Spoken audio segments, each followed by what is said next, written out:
Nessa aula de História, nós vamos dar continuidade sobre os imigrantes no Brasil. Vocês vão abrir o livro lá na página 152 e hoje nós vamos falar sobre os japoneses, na página 153 sobre os espanhóis e na página 154 sobre os poloneses, certo? Foi em 1908 que chegaram os primeiros japoneses ao Brasil. Então, como todos os outros povos que nós estudamos, os alemães, os italianos, né? Essas pessoas chegavam ao Brasil para tentar povoá-lo, né? Ou seja, ter uma maior ocupação do nosso território, que é muito grande, certo? Desenvolver novos tipos de cultivo, de plantação e também novos tipos de criação. Então, o governo, na época, proporcionou a chegada dessas pessoas aqui. Inclusive, também por conta do fim, né, da escravidão. Então, como o governo precisava de mão de obra para trabalhar nas suas novas lavouras, do produto, na época era o café, né, que estava em ascensão, então eles traziam esses povos imigrantes para cá. Um desses povos foram os japoneses. Como todos os outros povos, precisaram se adaptar, né? Passar por momentos de adaptação aqui no nosso território. Como estava ocorrendo muita dificuldade para os japoneses virem ao Brasil, o governo brasileiro decidiu ajudar no pagamento das passagens. Só que, né, ao final do contrato, que durava 2 anos entre os portugueses, né, que eram os governantes, e os japoneses, esse dinheiro que foi emprestado para comprar a passagem deveria ser devolvido. Eles eram obrigados a devolver essa quantia, né? Eles iriam vir para cá, iriam trabalhar, ter que juntar essa quantia para devolver ao governo. Os japoneses concentraram-se majoritariamente, ou seja, em sua maior parte, no estado de São Paulo, formando a maior colônia japonesa do mundo. Inicialmente, foram destinados às fazendas de café, mas aos poucos tornaram-se pequenos e médios proprietários rurais. Diferentemente de outros imigrantes que com o passar dos anos iam trocando a área rural pela cidade, grande parte dos imigrantes japoneses permaneceu nas atividades rurais e diversificou a produção dos hortifrutos granjeiros. Então vocês estão vendo aí, né, as imagens com que os japoneses trabalharam ao chegar aqui no Brasil e passaram, né, por toda a adaptação até os dias atuais, como dificuldade com o clima, né, já que o clima do Brasil é diferente, né, do clima do Japão. Então muitos pensaram em desistir, em voltar, mas tinha essa questão de ter que devolver, de ter esse contrato que tinha essa duração de 2 anos, até que eles devolvessem esse dinheiro para o governo. Os espanhóis. Como é que funcionou, né, a chegada dos imigrantes espanhóis aqui no Brasil? A presença espanhola no Brasil é muito antiga. Inclusive, no período de 1580 a 1640, o Brasil pertenceu à Espanha. Esse período foi chamado de União Ibérica. Então, há muito tempo atrás, o mundo, né, foi dividido para a Espanha e para Portugal. Quando os portugueses chegaram aqui no território brasileiro, eles tomaram, né, posse, né, começaram a colonizar, conquistaram a parte do território brasileiro que pertencia a eles de acordo com a divisão, né, que já existia. O que pertencia à Espanha, eles não poderiam adentrar, e a mesma coisa acontecia com a parte pertencente a Portugal. Não poder não quer dizer que eles não tentaram. Houveram tentativas de invasões, certo? De vários outros povos europeus na área que pertencia a Portugal e que o Brasil estava, e que os portugueses estavam colonizando aqui no Brasil. Essa União Ibérica foi quando a Espanha e Portugal ficaram sob o comando do mesmo rei, certo? O rei Felipe II. Por que aconteceu isso? Porque o rei de Portugal foi para uma batalha, um conflito, e acabou desaparecendo. Então não havia ninguém para substituir aquele rei. Um tio dele, um parente muito distante, substituiu, mas acabou morrendo também.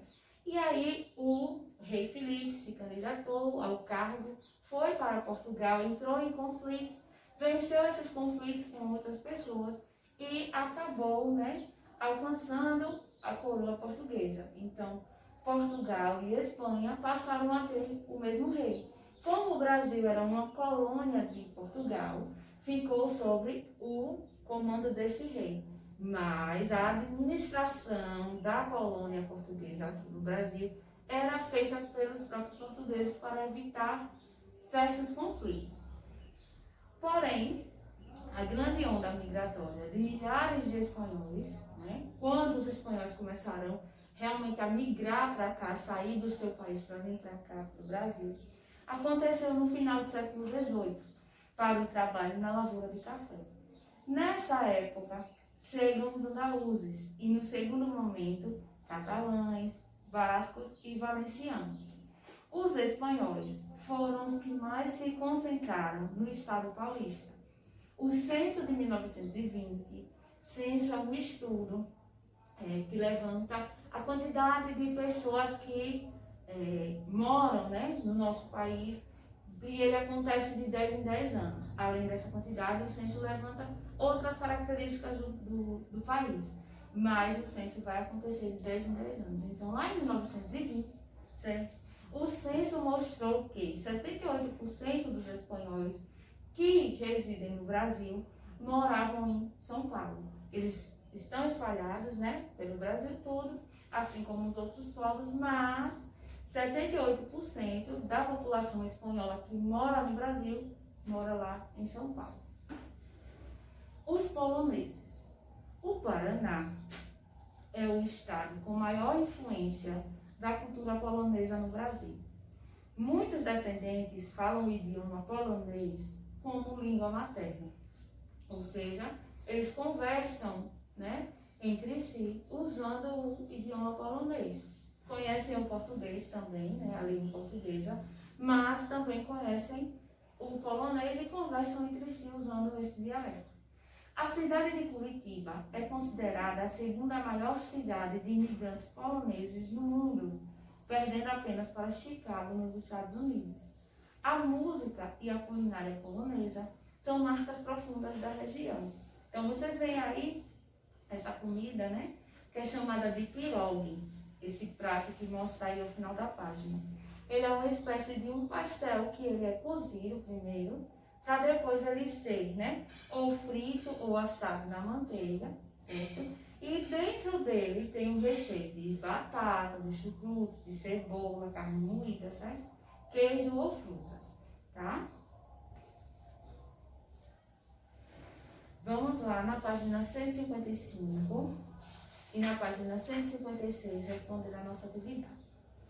Como o governo brasileiro incentivou a vinda dos japoneses para o Brasil? Então, assim como ele fez com outros povos, já que ele queria, né, povoar mais o Brasil, estender a sua colonização, ele fez o quê?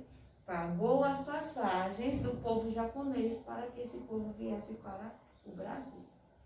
Qual foi a diferença significativa entre o imigrante japonês e os outros imigrantes?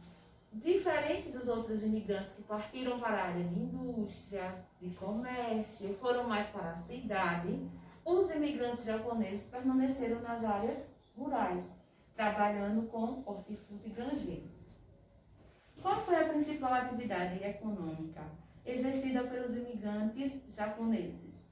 Dê exemplos da produção. Então, acabei, né, de explicar. Eles trabalharam, né, com pequenas e médias produções rurais e, especificamente, modificando a produção de hortifruti granjeiro.